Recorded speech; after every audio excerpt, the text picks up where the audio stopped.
So, what advice would you give to Nigerians who are considering moving to the UK?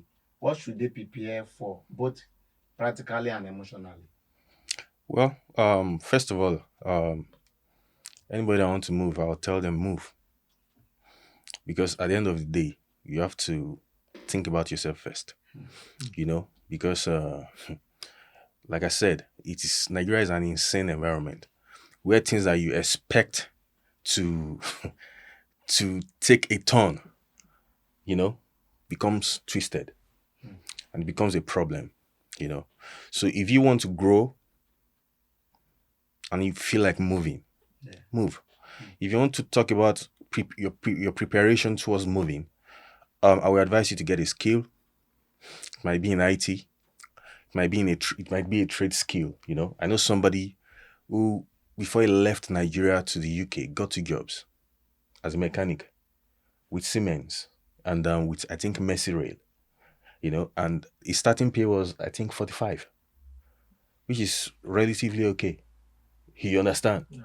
Yeah, and since he's been here, I think he has changed job like 3 times. He even got a job in Scotland, 50K. I know somebody who got a job, 50K, just to service electric doors. Do you understand what I'm saying? As an electrician. So some of the skills you have in Nigeria that are not really fanciful end up paying you a lot here compared to even people that went to school. So they really, really value those skills. The IT aspect of it, if you look at it, it's also like straight skill, like practical stuffs. So at the end of the day, you need to get a skill. I know somebody who learned shoemaking in Nigeria. He got a job in Northampton, and I think he got his COS now with that shoemaking company. He just went there. They gave him a shoe.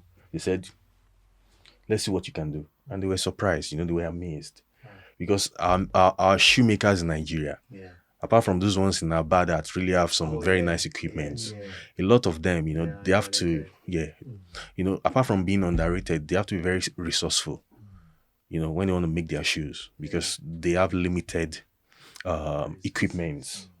So when you come to an environment where you have everything, you become exceptional. So this guy got the COS. You get what I'm saying? And a lot of people learning of shoemaking in Nigeria now is like, just like you said, looking down on just like exactly. You understand? So he's doing what he loves doing, and he's making good money, and he's not stressing himself too much. And you'll be surprised. He's going to be trained on that job. He's going to climb through the ranks, and one day he's going to get into managerial position. Because here in the UK and in the Western society, oftentimes they don't really care about your certificate. I've been to a lot of interview. I wasted money on do certifications. And I get to the interview and nobody's even asking you for your BSc, your MSc. Nobody's asking for all those things. They'll just tell you, can you please walk us through how you are going to sort this out? Then you start talking. And what they are looking for is loopholes in whatever you are saying. Do you want to know if you really know what you are talking about? Do you understand? I know somebody who did not even have a BSc, and he has been a project manager now for close to 15 years. And he's like leading a team, but no PMP, no Prince 2. Do you understand? But all he does is sort issues out in terms of his organizing his in terms of his capacity and everything, and he's well respected. He's well compensated at the end of the month, just because of what he can do. So people should think out of the box, and people should also, just like I said, people should be fluid. You should be able to adjust seamlessly. Don't be too rigid. Sometimes some of the things that, just like I was saying earlier, there are some things, opportunities that you can, I can do this. But just because you feel shy, as if anybody is paying you to be shy. Nobody's paying you to be shy. Do you understand? If you have passion for something, or you feel you are good in something, do it. I've seen footballers that were interviewed. Top class footballers in Europe. They don't even like football. Do you understand? It's not like they like it, but they just saw that this is an opportunity too. Do you understand? So once you see opportunity around you and you feel you have the capability to do it, Do you understand? Take advantage of it. Yeah. Do you understand? So for me, those are the few things I'll just like to say, And one more thing, we're in an era now, an era of social media. Yeah, someone said social media is a new what do they call them now? Is it new high money or something? Oil money. Yeah. And they are not lying. Do you understand? At least we know how much Shaggy is making. Even though we don't know, we have an idea of how much he might be making. Do you understand? Yeah. They were interviewing this guy, Nas Boy, and he said somebody made $30,000 from a video on Facebook. He didn't say the name. He said, even if I say the name, you won't know the person. He said, what about people like Officer Woos that are walking back to back? The gold mine now is videos.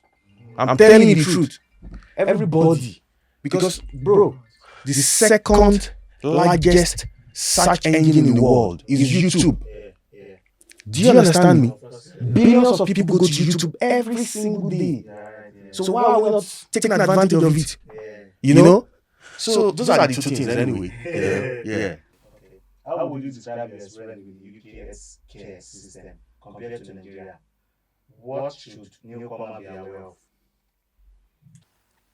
My own experience with the NHS, um prior to leaving Nigeria, I was at the point of death. Wow. Yeah, I can show you my picture. I was when I got to the UK, I was told to prepare my mind when I went to my GP that I might have stage 4 cancer. That was how wrong my health was mismanaged in Nigeria.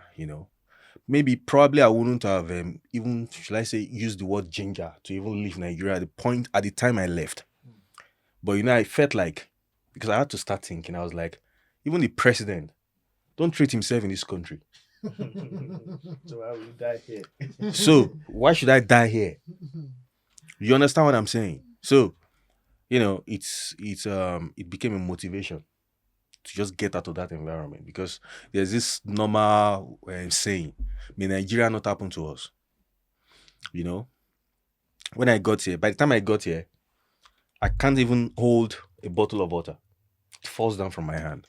That was how crazy it was, And when I got to the GP, I registered, did my normal registration. That was one of the first things I did, and I got to the GP, and after the normal shots and everything, asked for the symptoms, everything, I was they did a comprehensive blood check for me, and the first blood check they did, what doctors in Nigeria were just like using idea.